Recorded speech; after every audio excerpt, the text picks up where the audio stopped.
বাবা, আমরা যে জানাজার সময় দিয়েছিলাম সে সময় তো এসেছে। তোমার ভাই তো এখনো আসতেছে না। আমরা জানাজা করে ফেলি, তোমার ভাই এসে কবর জিয়ারত করলেই হবে। চলো আমরা এখন কবরস্থানে নিয়ে যাই। এই লাশ কোথায় নিয়ে যাচ্ছেন? এই লাশের সাথে আমার কিছু হিসাব নিকাশ আছে।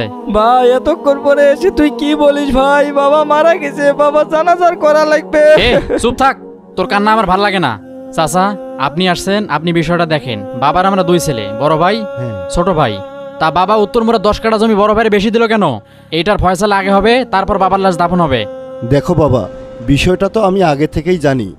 এখন লাশ দাফন করার পরেও তো এগুলো নিয়ে কথা বলা যাবে না না না না না, এই কথা বললে তো হবে না। তখন আপনারাই বলবেন যে জমি দিয়েছে সেই তো পৃথিবীতে নাই, ফয়সালা আমরা কাকে দিয়ে করি। অতএব আমি এত কিছু বুঝি না, আগের ফয়সালা এই মুহূর্তে করতে চাই, তারপর লাশ দাফন হবে। ভাই তুই এত টেনশন করিস না, আব্বার দাফন হওয়ার পর আমার ভাগের জমি তোকে দিয়ে দিব। চাচা, তাহলে আপনি কিন্তু শুনলেন। ইয়ে করো, সিস্টেম করো, আমি ফিরে এসে আসতেছি। কি আজব দুনিয়া! বাবা আছে ছেলের অপেক্ষায়, আর ছেলে আছে বাবার সম্পদের অপেক্ষায়। প্রিয় দর্শক, যারা বাবাকে ভালোবাসেন ভিডিওটিতে একটি লাইক করেন।